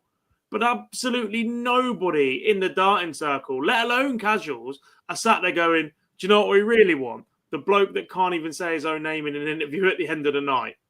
Well, the thing with Dave is as well, and because of what the Premier League is the last time he made a semi-final of any kind whatsoever was back in January 2021. That when he beat Michael van Gerwen in that quarter-final, got to the semi-final of the Worlds, then he got his arse handed to him by Gary Anderson in the semi-final, and hasn't been in a semi-final ever since then. Like he's not made a, so he's essentially done 4 years without a semi-final on a big stage. And the Premier League is a relentless trawl of big stage playing. So what if you haven't made a semi-final for 4 years? What right do you have to say I should be on that big stage? Yes, his ranking is there, but he hasn't earned that ranking from doing anything that's close to the Premier League. Therefore, I don't know how you draw the parallel. Like, he's not made a semi-final for 4 years. He got to the Masters final. Did he? Yeah. Oh, yeah, he did. Well, even still. Not made a ranked final then. Semi-final. But I say, I agree with God. De Decker's words were strong. To call something scandalous is a big statement. To disagree with it is one thing, but his wording was very strong. Yeah, really, really strong. For, like I said, a player who, was in pole position 12 weeks ago now. It was like 6 weeks when we were discussing it at the start of the World Championships, whatever. But 12 weeks ago, Mike De Decker was almost a shoo-in for the Premier League. But actually, since then, he's not backed it up. What I will give him, I am happy to, if I use the word scandalous, you can rest assured that I mean something that is like morally or legally wrong. Because English isn't my second language. And I am genuinely, like, without taking the piss, I am happy to not scrutinise word for word statements, but from people for which English isn't their second language. Because I just think you can scrutinise the sentiment because you can sort of understand what he's getting at. But I think to word by word him is a bit unfair. And I might just be that might be doing his English a disservice. But I think, if the word scandalous is pretty strong, and by definition it means some fairly serious things. But I'm sort of prepared to not dig him at that and just go with the sentiment where he was most upset and felt a bit aggrieved. Yeah, it's just interesting. Is this going to be the start though of players chirping back? Because we haven't had it for a long time like this. I just wondered if it's this the first. I mean, darts is big enough that you can go and make a name for yourself by speaking out. But if you're going to play that game, just be aware there are consequences. Oh yeah, 100%. Correct. Yeah, what he said. And don't get me wrong, it can go the other way. The thing is, it can go the other way. Is if you time it right and you read the room right, then you could get an army of fans on your side that agree with you, that think you have been overlooked unfairly, and it's a risk that you take publicly going out like that, especially if you're going to dig at the people whose decision making can affect your career. It can pay off. It often doesn't. It will be interesting. It will be interesting. Look, we touched on Q School earlier. For those that are trying to put that disappointment behind them, they've got a huge weekend ahead because it is first Challenge Tour weekend, and we all know how important this is because this is the one to get yourself in the top, certainly the top 2 or 3, because you'll be topping up. Yeah, and it's almost a guarantee, isn't it? You know, we know that the big boys are running a lighter schedule. We've talked about how it's less important for those top 16 players to be turning up at every Pro Tour event. So we do know that there are going to be opportunities all through the year this year. So Challenge Tour, especially early doors, getting yourself towards the top of that is going to be very important. And it's going to be, you know, we've seen some players stink up Q School that could come and be highly, highly dominant again on the Challenge Tour. We could see completely wild, rogue players come through, or it could just be exactly who we expect. It's gonna be really interesting. As well, I'm interested to see what the numbers are like for the UK Open qualifier on the Monday. How many? The other ones have been many amateurs have managed to get the Monday off work and so on? I'm at a point. Do you know what? I love the UK Open so much. I love what it is, and now I'm frustrated that I have to love what it could be, because it's absolute wank.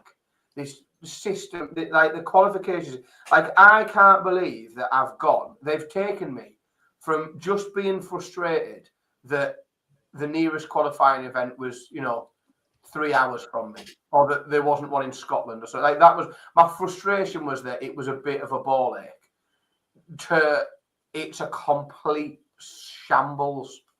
Like I think it's crap, and I really struggle to get excited about it. I'm normally so excited about it and seeing who's coming through. I'll find people who are going to the different events and text to see who's turned up. Like, have we got any randoms there?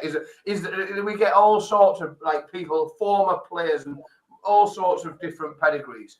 But it's just shit, innit? Yeah. The one that's done all right has been the Summer Coast one. They had 70 odd entries, I believe. They played over the weekend, but the 2 Wales ones, one of them went off for 15 entries.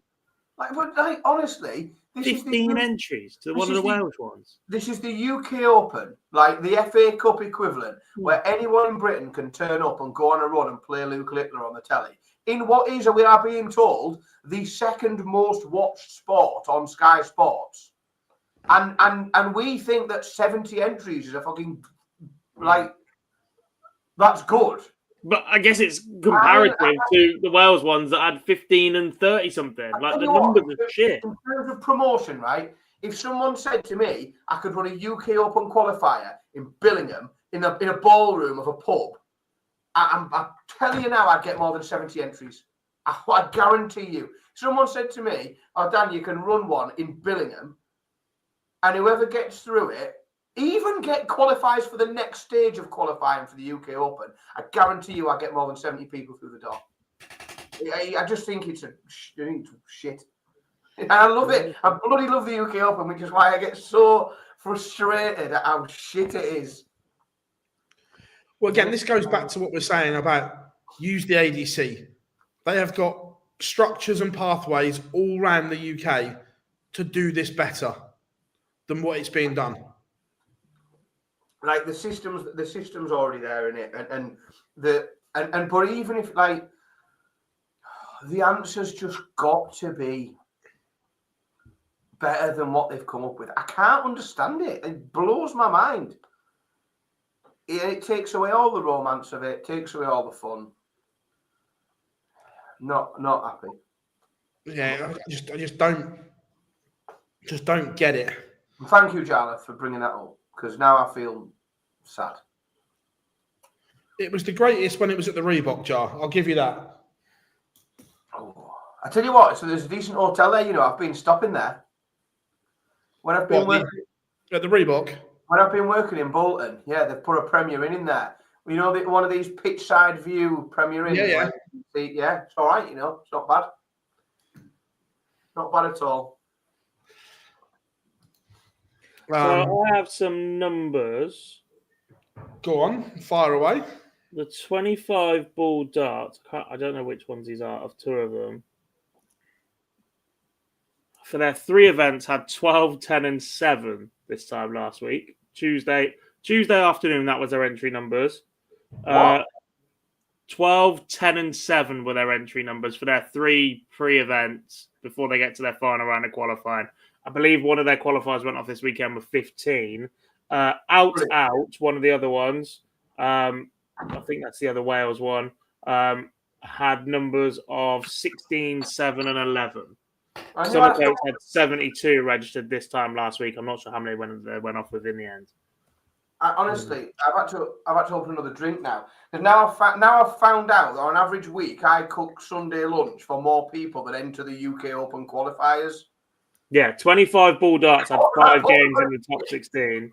A load of absolute shit. And it's so the only reason it annoys me is because it just could and should be so good.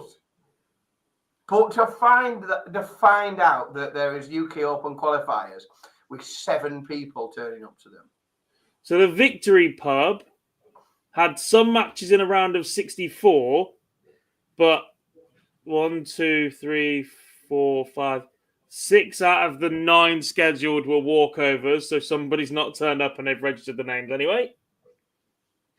Fuck me. Out Bar and Grill had a last 32 that included 1, 2, 3, 4 games. So 20 players. And Summer Coach, which is a pretty decent darts hub, had a round of 1 to 8, but plenty of buys in there. 2, 3, 4, 5, 6, 7, 8, 9, 64, 73 in the end. They found one more player. I've run out of steam now. Just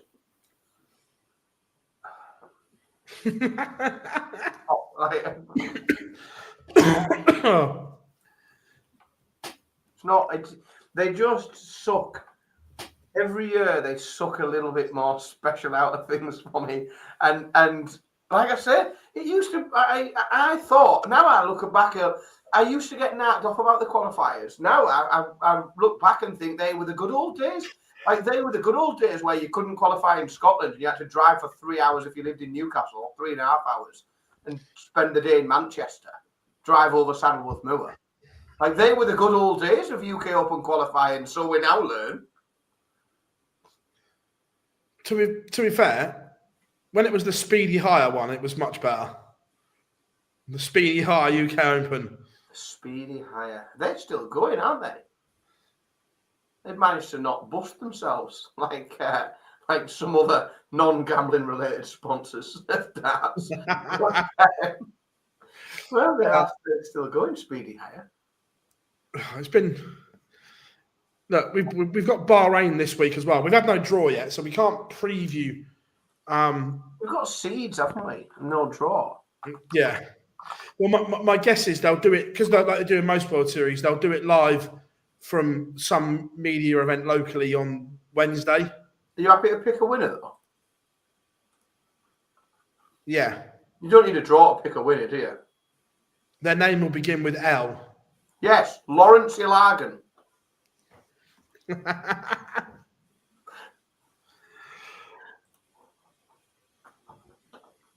Their name will begin with Luke. Luke Ilagan. What? No. Yeah, I think you're right. I think it's Humphreys. Look, look, he hit a 9-darter yesterday in an exhibition, massive exhibition in Germany. I saw that. I think, and I know we're off topic a little bit. I think that Luke Humphreys could be unthinkably dangerous for the next 6 months or so, because I think that fourth round exit in the World Championships, when he was, let's be honest, it was, to many people, it was a 2-horse race, and they were both in the same side of the draw. But I think to go out the way he did, at the stage he did, to the player that he did, will have lit a fire under him like we've never seen before. And I think he's going to come absolutely I'm with you. Flying out of the traps this year. I think he'll be dangerous. I think he's lethal. I think because of that, I think there's a, if you win it and you go back to back, I think you cool off a little bit. You've achieved something monstrous. You're in that. Whereas I think I genuinely think he's gonna come back angry and hungry and really be desperate to not just beat people but properly dish it out, I think. Yeah. What do we make of this year?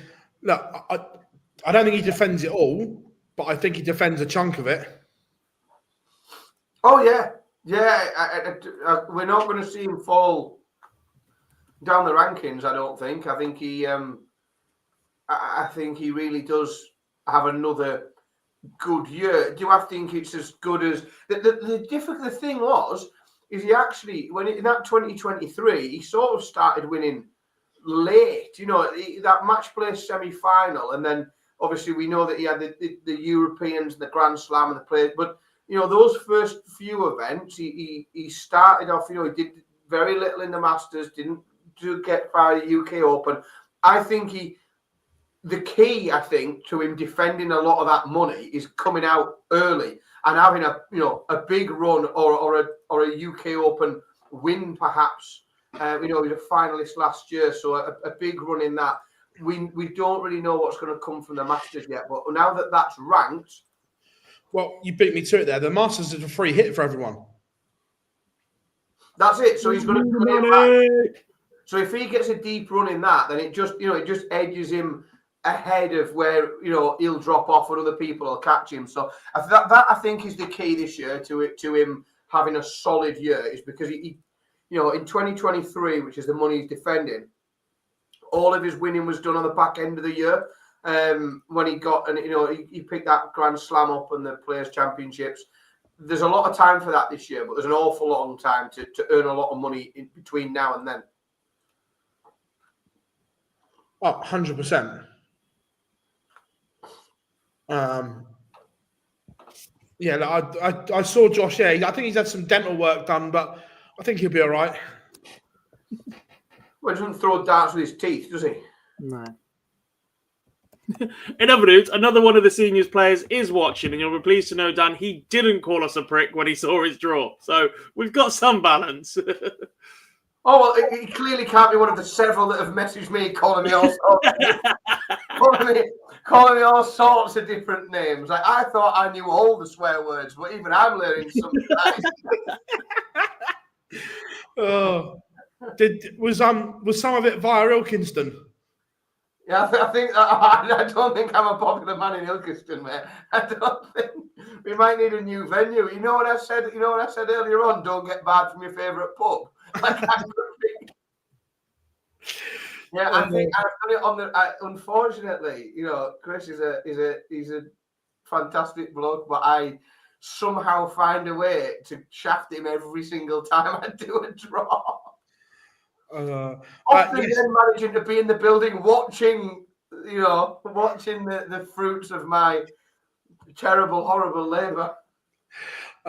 Yeah, there's going to be 2 stream boards at the Masters qualifier, I'm told. Mace is doing comms on one of them. Job, you were there. I didn't see any of it. The finals night for the women's week at the Super Series. Really, really good, to be fair. Gemma Hayter went in as the favourite, struggled a bit with her shoulder injury. I think she was a bit in between on what to do with it on Thursday and Friday. It was quite heavily strapped, but just needed to let it breathe. Practice went really well for her, but just didn't get going in the 2 games. She was playing brutally short format, remember. Big win for Kirsi Viinakainen. I think that's the first time that she's picked up a sizable title.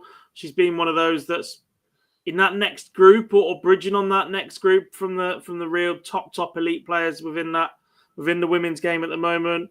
So to go on and convert a title for her will be massive. I thought Laura Turner played really, really well. One of the best I've seen her play on TV, which isn't easy when you look at it in the perspective of she spent 2.5 weeks talking the talk at Ali Pali. So to then back it up, walking the walk is actually quite a difficult thing to then go and do. But yeah, I thought that was really, really impressive because it's a lot. And we've seen people that get into that groove of, punditry, commentary, and it's a very fine line to walk to be able to do both, to maintain playing at a high level. And I'm not just talking about going and doing exhibitions and things, maintain competitive high level playing and beating other active players that aren't off doing other things and making money in different ways in darts. So I thought that was really, really impressive from Laura. It was great to see. Yeah, 100%. And it's just great that the women have got that avenue to go and play. There's another place that they can go and showcase their talent. Yeah, it's the second women's week we've seen at the Super Series. There's another one planned for later in the year as well. It'd be interesting to see who gets the call up for that. Obviously, this one was missing Fallon, Rianne, the defending champion. No Noah Lynn either. No Dieter. So there was plenty of talent not there, and there was plenty of talent still there. And I think that shows the depth in the game. Group C was really interesting with Paige Paulin and Sophie McKinley in there together as the youngsters, Katie Sheldon as well. So, look, there's a really good balance to the women's game. There's a whole load of players that still haven't played now that we've had 2 of them. The likes of Anastasia Dobromoslova hasn't been to the Super Series yet. We've not managed to get Makura in a women's week specifically. So, yeah, look, there's options for the third one. There's definitely more talent to come, and it's another chance to show off the women's game. 100% with you. It will be good. Have we missed anything else this week? It was very Q school, wasn't it, up until today? There was a lot, and I think we've obviously. It's difficult to know what we've talked about and what we haven't because we've spent so many hours this week on stream talking about everything, darts and non-darts, that it's hard to remember if there's anything we haven't covered during all that time, and what we have and haven't got into this show. I think we've covered it all. Might be question time soon. I do like a good old question time. 10 minutes is good as well. 10 minutes is a good question time window. Yeah. Go on then, get your questions in. Will Bet Goodwin put odds for the seniors? Yeah, they did for the last 2 tournaments. It won't take them long. I think it was a when rather than a will, but yeah, I don't think it'll take them too long to price up. We'll probably when we come to preview it, we'll have a little bit of a look at the odds, I would have thought, and seeing where there's a little bit of value. In fact, very rare that I have any sort of good record for picking things that are a good bet, but I have reasonably good form on the seniors at finding some value So we'll probably have a little look when we do the prediction show where there's some value in the betting. Yeah. Look, because his card wasn't taken away, I'm interested to see when they announce the Dom Taylor ban. Yes. Because if it was, or lack of, agreed.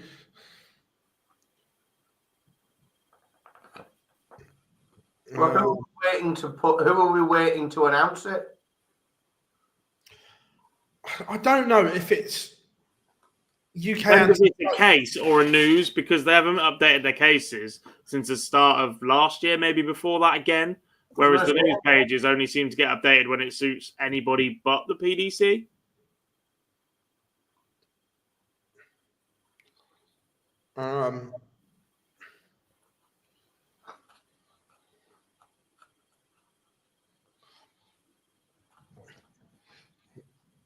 This is an interesting one. Yeah, I don't. They won't stop him. What he does in his own time is completely up to him, and he likes to stream. Yeah, I also think that, like, he's a 17-year-old playing FIFA. If you're expecting clean language, you are looking in the wrong place. Just is what it is. Like, I expect he's not going to come out with language on that when he's interviewed by the BBC. But if he's playing FIFA with other 17, 18-year-olds, unfortunately, that's what's going to happen. Yeah. 100%. I think, Stephen, I'm doing commentary on the Saturday and the Friday and the Saturday. Because I'm at the Premier League for the others, but yes. That'd be exciting. One name from each Q School venue who will be the highest on the order of merit in 2 years' time. Right. In 2 years' time,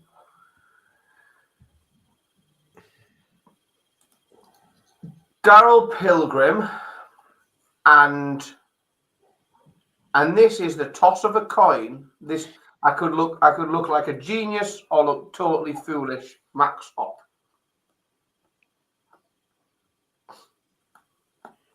Gob? I also have Pilgrim just slightly ahead of Bradley Brooks. I think they both keep their cards if Brooks keeps playing the way he is right now. In Europe, I really like this kid, Dominic Grulich. Nice pick. I'm going 3 because one, I think that has been overlooked because he got his card from the Dev Tour. And I think he plays better. The better players he plays is Sebastian Białecki. Question was from Q School. I'm coming to that, but I think Białecki will keep his card because he's obviously starting a 2-year cycle as well. Pilgrim, Kai Gotthard. Yeah, solid picks. I think I picked Pilgrim, but it's simply because I think of those players that qualified from the UK.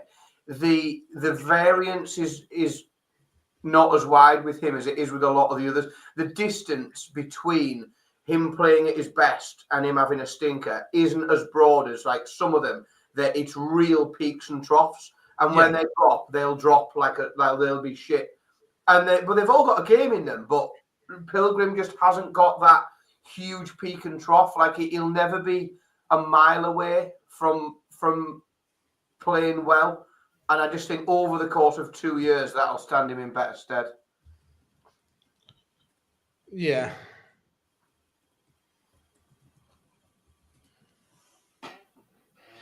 I would like a PDC Women's World Championship, but I don't think we'll ever see it. I might be wrong, but I don't think we see it. I don't know where it would fit. I think the match play fits because they can do it in that really condensed format where the venue's there's like an empty session and it slots in. the only way you could do a world championship you'd have to expand the format. You'd have to have it over multiple days. You'd have to have it in a venue. The honest thing is with that, right? And it sounds harsh, but it's true. You would have to look really carefully at the venue, because if you did it as a tournament in isolation, you'd have to look at how many tickets you could sell for that.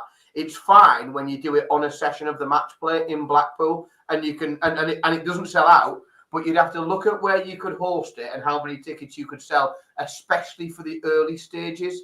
Like, it's all very well selling tickets to a semi-final, quarter-final, final, but how many tickets could you sell to an early stage prelim round of a Women's World Championships? What would the standard be if you expanded the format, if you added more people in? And also, this is the PDC. What does it generate? Like, is it financially viable? Or there is a way of doing this, and I think they could use Ali Pali.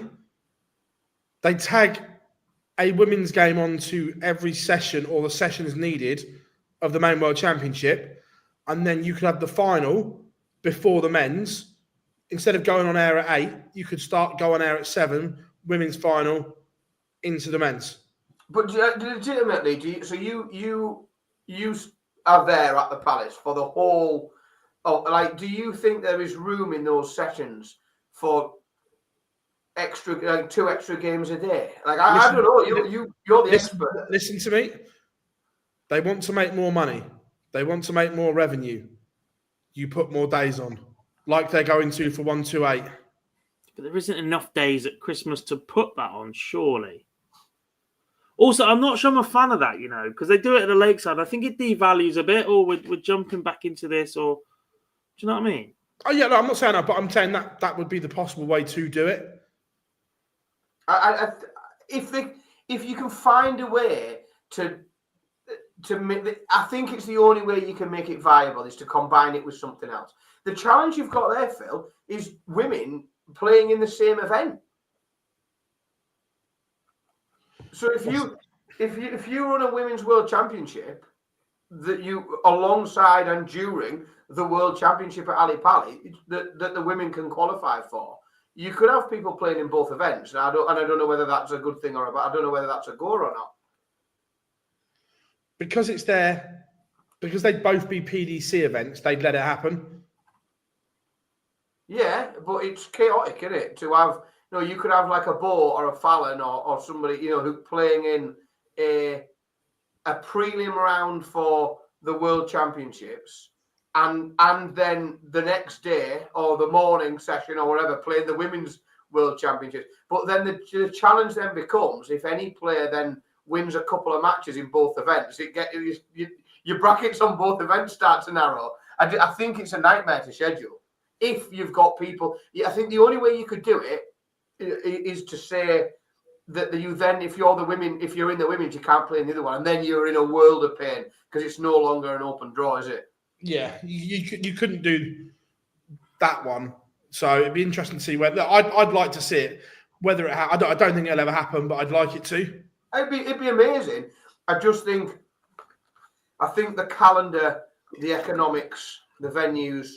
I think there's so many different things that make it too difficult that at no point will it be important enough for anyone to do to put the level of thought and care and time into it that it would require, because it's a challenge.